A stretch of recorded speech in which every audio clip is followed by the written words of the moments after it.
quality of life in your relationships. And what I'd like to do is to share with you, first off, a lot of years of experience, having gone through those same issues in my own childhood and gone through years and years of counseling and listening to different scenarios and how people were going to help me with what I'd gone through in the past.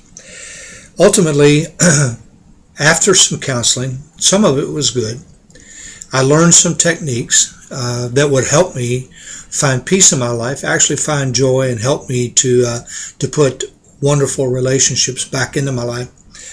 And I went on later, much later in my life, to get a doctorate in Christian counseling. And what I'd like to do today is not to give you a lot of textbook jargon, but what I would like to do is to give you some actual, real ways that you can help yourself if you are dealing with some emotional abuse from your childhood, from your parents, from whatever occurred that happened in your life that you feel like is holding you back. And it's very real. I'm not going to say that those things did not hurt us, because they did, but we do not have to let them define us. And so what I'd like to do is just share with you that at some point I began to realize one of the things that we do when we get around the wrong kind of people in some of the 12-step meetings, and I'm not saying everyone was this way, but there are a lot of people who want to sit around, and even counselors who all they want to do is talk about what happened to you and blame those occurrences for what's happening in your life today. And while, yes, that is real, and yes, it hurt, I don't think it helps us to stay stuck. And at a point in my life, I had to realize that, I could let what happened to me define who I was, define my future, what my relationships were going to be like, or I could, in other words, I could continue to let the enemy win. The enemy was what had happened to me. And I decided that, I was going to have to let go. I was basically digging a grave for myself, and I didn't want to let that past define my future. So healing is all about choice, and you do have a choice, whether you pursue healing or not. And one of the things I would like to suggest for you to do is, in order to heal, although we would want to isolate, and stay alone and feel sorry for ourselves and all of the above. And really, we just don't even like being around people most of the time. One of the hardest things for us to do is to go ahead and connect with some people. And I think that's one of the most positive things that you can do if those people are good for you in your life. Now, usually what we do, we put toxic relationships in our life. They keep perpetuating what went on in our early lives because that's what we're used to. And also because our self-image has been affected by what's happened to us. We don't really feel like we deserve good relationships in our life. And so basically the thought is, if you really knew me, you wouldn't be around anyway. You'd go away. And that's kind of, I understand that thinking. But what I would encourage you to do is put up some boundaries and to keep those people away from you who keep wanting to define you by that abuse. In other words, they don't blow wind beneath your wings. They use you and manipulate you and control you, lead you around, so to speak, by your feelings, by your nose, because of destructive things that happen to your life. And what we do is we keep repeating those patterns. We keep putting those same kind of people in our life, and it just kind of keeps us running around in circles. And so try to put some people who will accept you just like you are. You may have to go to 12-step meetings.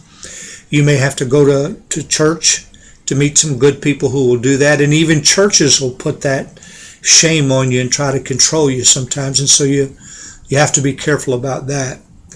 But One of the keys is putting good people around you that are going to help support you. I think another thing is to realize that your childhood was damaged, and doesn't mean you have to be scarred, for the rest of your life. Yes, we have scars, but they don't have to tell us where we're going or how we're going to live.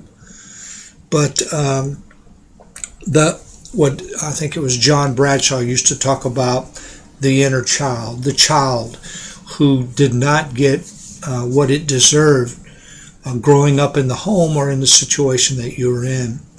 And so that child is fearful, and it's hard for us to have fun, and life's so serious because we're trying to survive.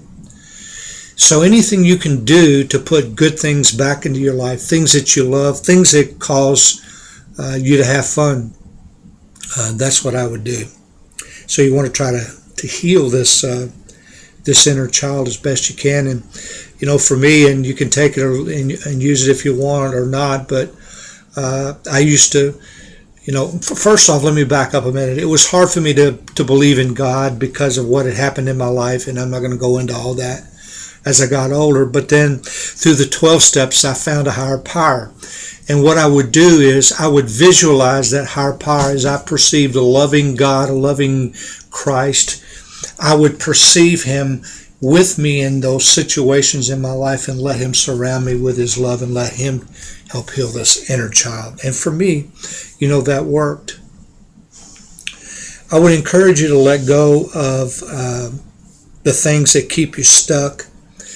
A lot of times we want to beat ourselves up because, okay, I reacted that way again.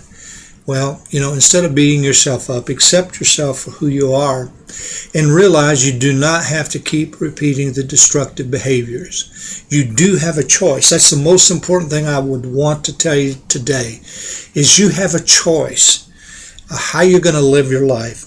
And you do not have to let those old rules define who you are and create codependent situations in your life that are destructive for you. So get some new rules. Get a new definition of who you are and put people around you that are going to reinforce that. I would journal. I used to do it with my left hand because that would let some of the feelings come up with this inner child and then maybe I could grieve. And by the way, with this idea of grieving, there are a lot of counselors who are going to want you to grieve for the rest of your life. I went to a psychiatrist once. I was miserable. I'd taken pills and doing everything I could to kill the pain. And I went to see him thinking he would have some hope for me. And what he said was, it's going to take years and years and years for you to get better. And he gave me a box of, some pills to take. And I walked out of there really disappointed and depressed. And I want to be the one to tell you today, it does not take years for you to begin to feel better and to put good things in your life. It just does not have to be that way. And anybody that wants to tell you that, I'd run from them as fast as I could. I'd shake the dust off my feet, and I'd get out of there, because that's just not the way it is. You do have some grieving to do about your lost childhood, but you don't have to grieve all the time. When I would sit down and journal, maybe I'd journal left hand, try to get in touch with the inner child, and I would grieve for a while. But at some point you got to come back to an adult state and go live your life. So you don't have to walk around in that state of the small child who's scared and fearful and full of anxiety. So limit yourself to when you're going to do your grieving, and you don't have to grieve for the rest of your life. Today I have a wonderful life. I tried to run away from relationships that were good for me in my life, and I was used to the destructive ones. So when someone finally came along that would love me unconditionally, I wanted to run away. But I recognized that situation and decided, it didn't have to be that way, and I stayed in it. And guess what? I've been in it for over 20 years, and it's been a wonderful thing. So I made a choice that I was going to change. And I wasn't going to blame everybody else, although I had suffered hurt, for what my life was like today, because I was not going to drag the future around or the past around like a ball and chain into my future. And that's what I would encourage for you. So if you're going to go to any kind of counseling, you're welcome to email me, subscribe on my channel, leave some comments. I'll be glad to talk to you, try to help you. But, don't go to people who are going to tell you it's going to take years and years and years. Talk to somebody that's going to say, you know what, I know that hurt, and now we're going to help you deal with that, and now let's move on. And that's what you can say to yourself in your own life. And I'm going to encourage you to have a wonderful life. There's no reason to walk around being miserable all the time. And with that being said, I'm going to wish you the best. And if you want, you can, I'm going to put this up on YouTube, and you can subscribe to the channel. I'll be doing a lot of videos over the next few months, tips, things that you could do to help yourself in this recovery situation. I'll talk to you later. See ya. Bye-bye.